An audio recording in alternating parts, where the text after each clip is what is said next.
Hello everyone, ಈ ವಿಡಿಯೋದಲ್ಲಿ stock ಮಾರ್ಕೆಟ್ನ ಯಾವ ರೀತಿ ಶುರು ಮಾಡಬೇಕು ಮತ್ತು ಯಾವ್ಯಾವ ಬುಕ್ಸ್ನ ರೆಫರ್ ಮಾಡಬೇಕು ಅನ್ನೋದ್ರ ಬಗ್ಗೆ ಕಂಪ್ಲೀಟ್ ಇನ್ಫಾರ್ಮೇಷನ್ ಸಿಗುತ್ತೆ. ಸ್ಟಾಕ್ ಮಾರ್ಕೆಟ್ನ ಪ್ರೊಫೆಷ್ನಲ್ ಆಗಿ ತಗೊಂಡು ಟ್ರೇಡರ್ಸ್ ಆಗಬೇಕು ಅಥವಾ ಟ್ರೇಡಿಂಗ್ ಮಾಡಬೇಕು ಅಂತ ಅಂದರೆ ಈ 3 ಎಸೆನ್ಷಿಯಲ್ ನೀಡ್ಸ್ ಇರುತ್ತೆ: laptop, wifi connection and some money. ಇವು ಮೂರನ್ನ ಲ್ಯಾಪ್ಟಾಪ್ ಮತ್ತು ವೈಫೈ ಕನೆಕ್ಷನ್ ಇಲ್ಲ ಅಂತ ಅಂದ್ರೂ ಅಟ್ಲೀಸ್ಟ್ ನಿಮ್ಮ ಮೊಬೈಲ್ ಫೋನಿಂದ ಕೂಡ ಟ್ರೇಡಿಂಗ್ನ ಸ್ಟಾರ್ಟ್ ಮಾಡ್ಬೋದು.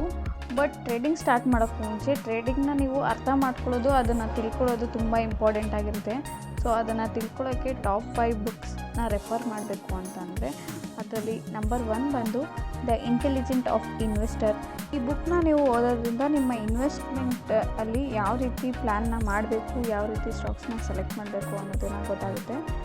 ನೆಕ್ಸ್ಟ್ ಒಂದು ಬಂದು how to avoid loss and earn consistently. ನಿಮ್ಮ ಲಾಸ್ನ ಅವಾಯ್ಡ್ ಮಾಡಿ ಕನ್ಸಿಸ್ಟೆಂಟ್ ಪ್ರಾಫಿಟ್ನ ಹೇಗೆ ತಗೊಳ್ಳೋದು ಅನ್ನೋದ್ರ ಬಗ್ಗೆ ಇನ್ಫಾರ್ಮೇಷನ್ ಸಿಗುತ್ತೆ ಈ ಬುಕ್ನಲ್ಲಿ.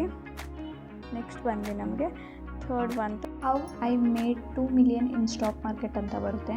ಇದರಲ್ಲಿ ನಿಮಗೆ ನಿಮ್ಮ ರಿಸ್ಕ್ ಮ್ಯಾನೇಜ್ಮೆಂಟ್ನ ಹೇಗೆ ಇನ್ಕ್ರೀಸ್ ಮಾಡಬೇಕು, ಪ್ರಾಫಿಟ್ನ ಹೇಗೆ ತೊಗೊಳ್ಬೇಕು ಅನ್ನೋದ್ರ ಬಗ್ಗೆ ಇನ್ಫಾರ್ಮೇಷನ್ಸ್ ಇರುತ್ತೆ. ನೆಕ್ಸ್ಟ್ ಬ್ರೇಕ್ಔಟ್ ಟ್ರೇಡಿಂಗ್ 2.2 ಅಂತ ಬರುತ್ತೆ. ಇದರಲ್ಲಿ ಕ್ಯಾಂಡಲ್ ಸ್ಟಿಕ್ ಪ್ಯಾಟ್ರನ್ಸು ಯಾವ ಥರ ಬ್ರೇಕ್ಔಟ್ ಆಗುತ್ತೆ ಅನ್ನೋದ್ರ ಬಗ್ಗೆ ಇನ್ಫಾರ್ಮೇಷನ್ ಸಿಗುತ್ತೆ.